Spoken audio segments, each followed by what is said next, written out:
Okay, let's unpack this. We are jumping into some truly ancient source material today, excerpts from the Rig Veda, Hmm. focusing specifically on hymns 1 through 10 of the fourth book. Right. Foundational stuff. Absolutely. Our mission in this deep dive is, well, it's clear, to zero in on just these verses and extract a portrait of one central figure, Agni, the god of fire. Yeah, what do these specific hymns tell us about him? Exactly. What did the people who composed these hymns understand about Agni? What were his key roles, his characteristics, even the glimpses of stories surrounding him, purely based on what these passages tell us? And, we want to be really clear up front. We are strictly grounding our entire discussion in the text provided. From this book, these hymns, Mhm. we're treating this text as our primary source of truth for today, without pulling in outside knowledge or, like, later interpretations that aren't right here in these verses. Right. Our goal is just to see Agni only through this specific lens. Exactly. So for you listening, get ready to discover that this ancient fire deity, as depicted right here in these few pages, is far more complex, dynamic, and frankly, maybe surprising than you might expect. Definitely. It's like looking at an old map and finding details about a familiar place you never knew were there. Yeah, good analogy. So let's dive right into the roles Agni plays.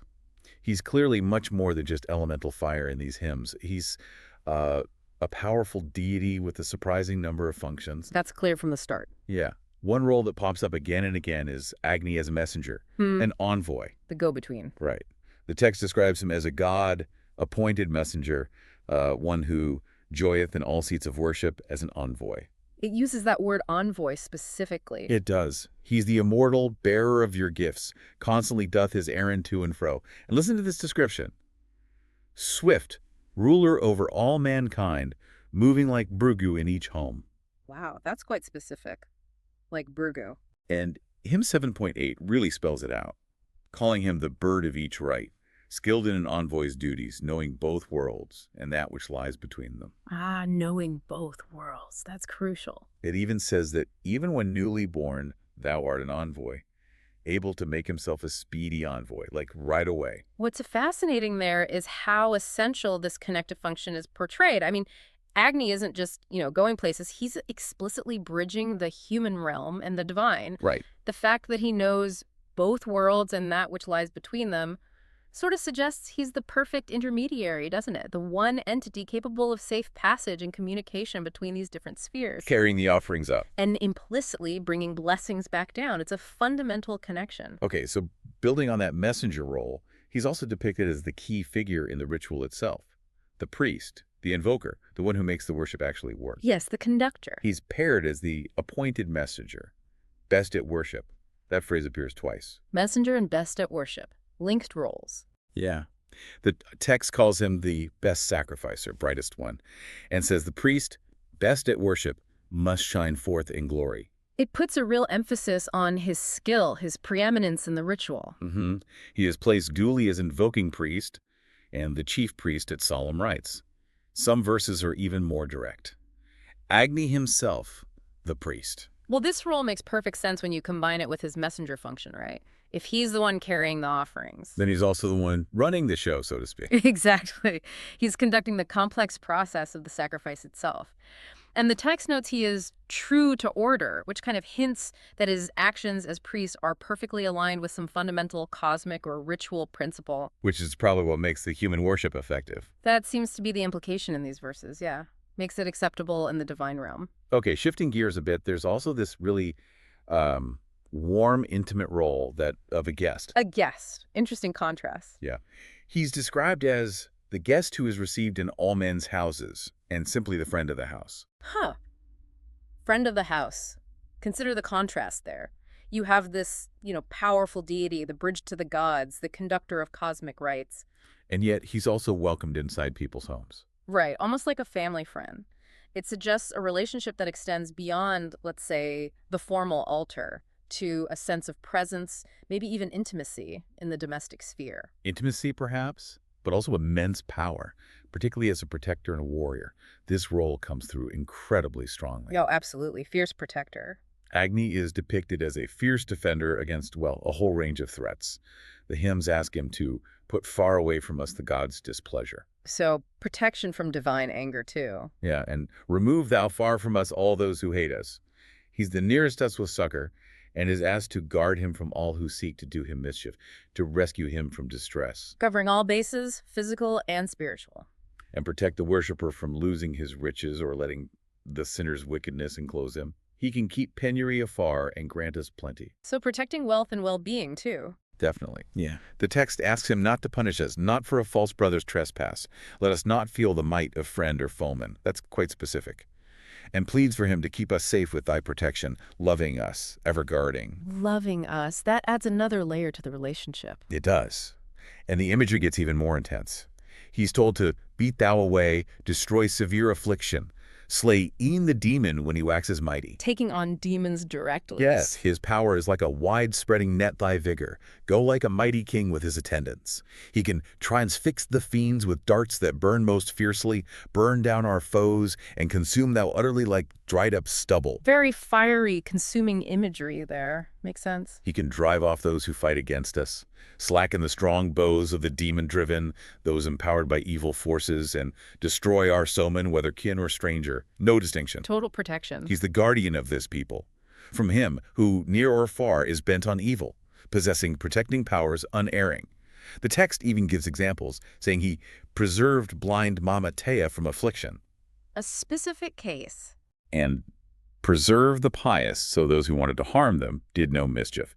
And finally, he's explicitly asked to destroy the cursing Rakshasas. Those are often depicted as demonic entities, right? Yeah, typically hostile beings. And preserve us from guile and scorn and slander. Wow. That barrage of examples really makes the point, doesn't it? Agni's protection, as described right here, is incredibly broad. It covers everything. It's not just physical safety from human enemies. It extends to protection from divine anger, wickedness, affliction, demons, slander, and even the preservation of wealth. And the consistent use of intense, burning, consuming imagery for how he deals with threats, it just underscores the fierceness and totality of his defense in these hymns. And perhaps linked to both his role as a bridge to the divine and, a protector of well-being is his function as a giver of wealth and blessings. The provider aspect, yes. The text promises he will bless us, thou radiant one, for seed and progeny, yea, bless us. He can conduct us to all that he enjoys of God-sent riches. God-sent riches, so he's the channel. It seems like it. The hymns ask him to give us great wealth, O thou whose boons are many, promising treasure splendid and plentiful to aid the toiler. Practical benefits for the worshiper. The text states, all fair days and magnificence of riches hast thou beamed forth upon the good man's portals, and that he brings wealth secure and freely giving. Through him riches craved by many come, and power and might spring up for us. Power and might, too.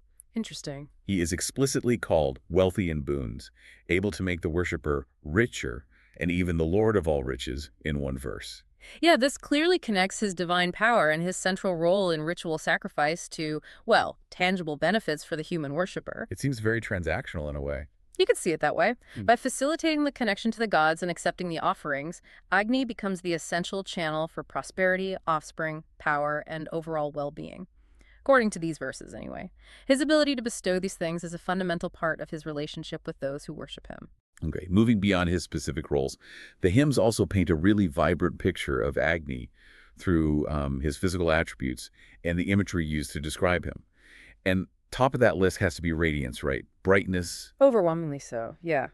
He's called the brightest one, refulgent, the radiant one possessing brightest splendor, and described as pure, radiant, friendly, mightily resplendent. Imagine this image. Lovely to look on, with red steeds effulgent, like a feast rich in food. Like a feast rich in food. That's evocative. He's brightly beaming and shines forever. The text uses colors like golden colors, says he blazes, calls him luminous Agni and refulgent.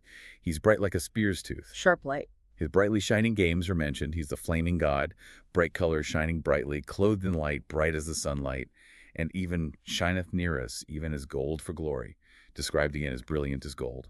I mean, what stands out there is the sheer emphasis on light, brightness, and golden appearance.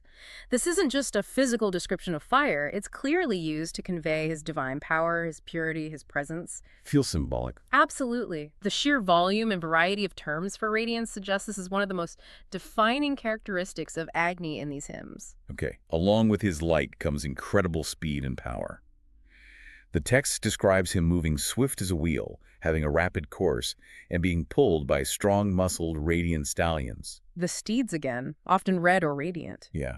He's said to flect us through the thought of order, which is interesting phrasing. Very abstract. Swift thought. And explicitly states, yoking red horses to and fro thou goest. He's strong, of boundless vigor, has sharpened teeth, and a powerful mouth, and like an axe well sharpened. The consuming aspect. Weaponized. He's ruddy vigorous, speeding straightly forward, with red steeds wonderful of mighty muscle. His actions, those brightly shining games, move forever restless, all subduing. And listen to this vivid comparison. Like falcons hasting eagerly to the quarry, roar loudly like the army of the Maruts. Wow, comparing him to the Maruts, the storm gods, that emphasizes speed and force. Yeah. He has rapid footsteps, and with swift flame swiftly, he follows the rustling of the wind, consuming and courser-like speeds, drives the swift horse onward. These descriptions, they effectively blend the elemental power of fire. You know, its speed, its capacity to consume, its heat with the agency of a dynamic, almost unstoppable force. The recurring imagery of horses, swift movement, and sharp destructive qualities. It really emphasizes his vital energy, whether he's moving between realms as a messenger or, asserting his power against obstacles or enemies. But what's fascinating is that despite all this raw power and speed, he's also consistently portrayed as possessing deep wisdom and knowledge. That's a crucial counterpoint, yes, not just brute force. He's called wise, right in the first hymn. Explicitly stated to knowest Varuna, who's a major deity associated with cosmic order and truth, right? Often, yes. So knowing him implies deep understanding. And that he knows the way, presumably the correct path for ritual or life. He knows the lofty hymn, indicating ritual knowledge. He even knows the deep recess of heaven. Twice it mentions that, yeah. Heaven's innermost secrets. And is described as knowing full well heaven's innermost recesses.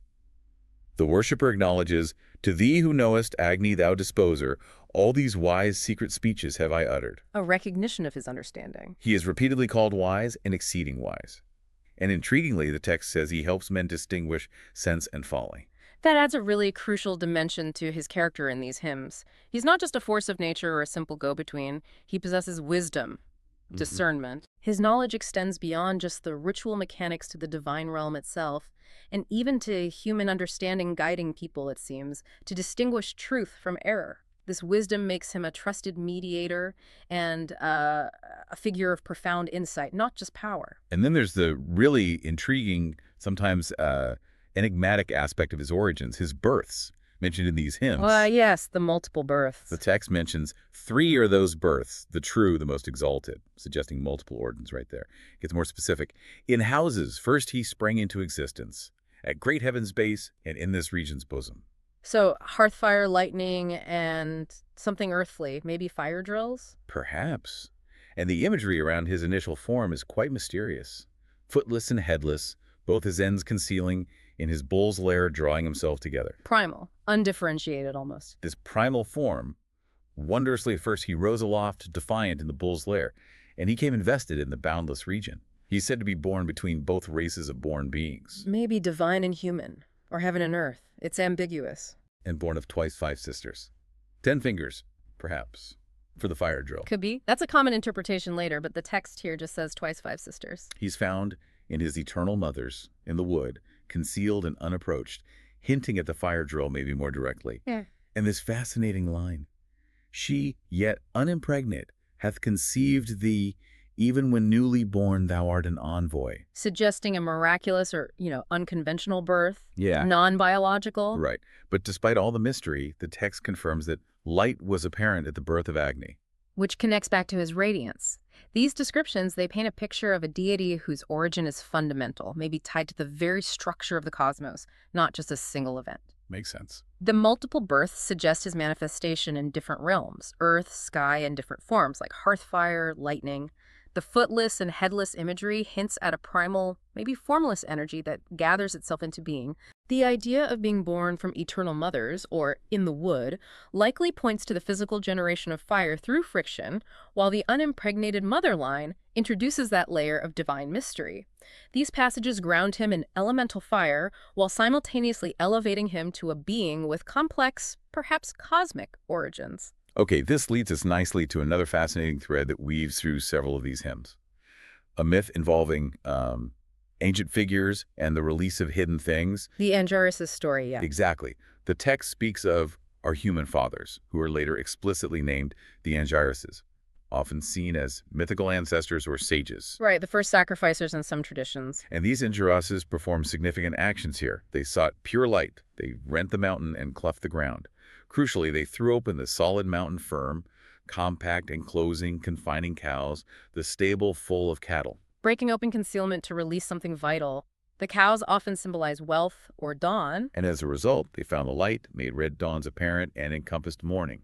Light and dawn freed from the mountain along with the cows. Now here's where Agni fits in. His birth seems linked to this event. Light was apparent at the birth of Agni. Ah, so his arrival coincides with the finding of light. Interesting. He's also associated with revealing hidden abundance. The text mentions him disclosing things like the milch cow's pure udder, the Saurya's juice. Saurya may be referring to Soma or a similar sacred drink. Possibly. Revealing hidden nourishment or secret drink. There's talk of milk stored up in secret, the cow stalls open, and the radiant cow hath followed. There's even mention of Presni's fair and secret treasure. Presni being a figure associated with the dappled cow or the Maruts, which, in the mother cow's most lofty station, the bull's tongue, tasted. Okay, so this narrative fragment feels, well, pretty central to the worldview presented here. The Anjuses, through ritual action and possibly potent celestial speech, That's mentioned too, yeah. they overcome a barrier. The mountain, the cavern that's concealing vital cosmic elements, light, which is the dawn, and abundance or nourishment symbolized by the cows.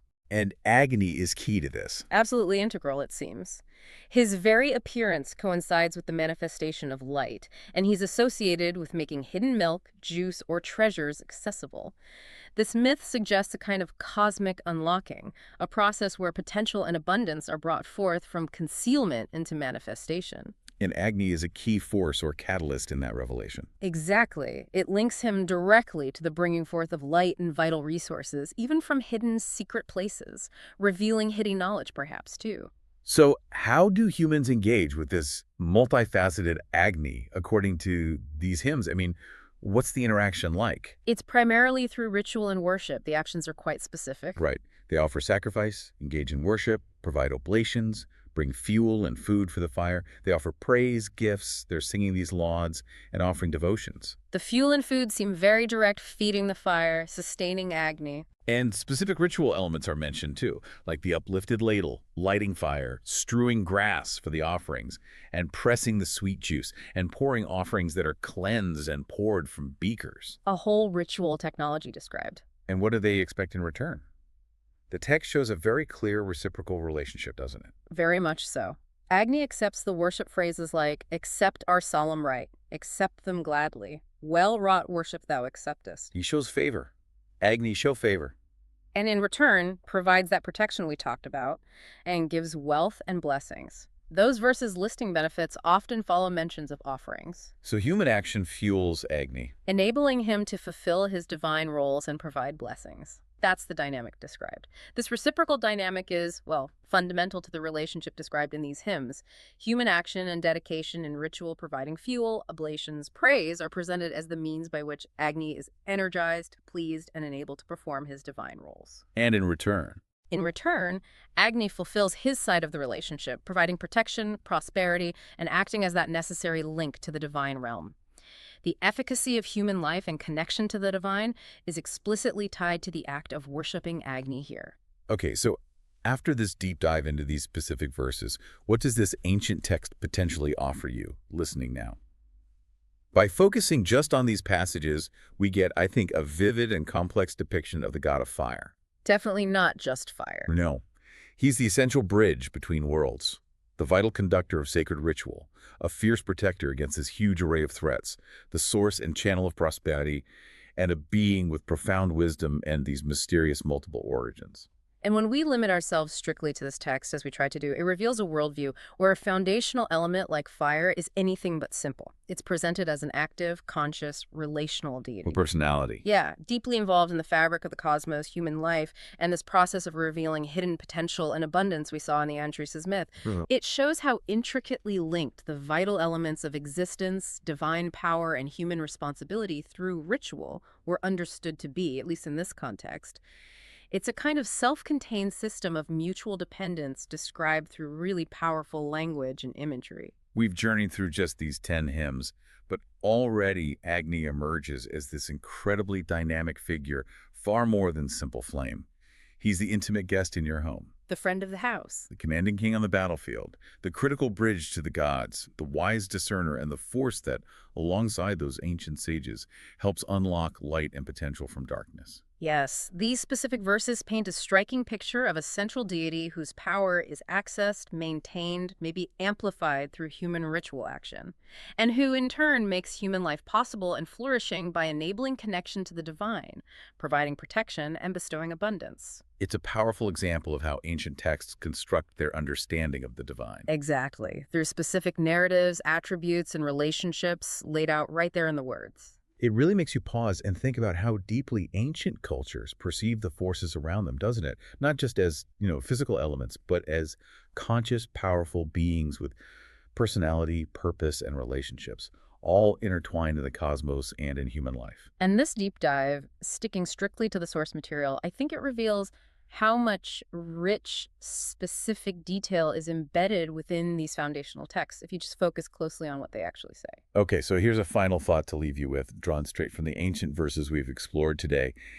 If fire, Agni, is presented as the catalyst for bringing forth light, dawn, and wealth from darkness and concealment, like in the Angerossi story, and just in Agni's general nature in these hymns, what does that imply about the relationship between the consuming, destructive nature of fire and its creative, revelatory power? Destruction and creation linked through fire. Hmm. Something to ponder.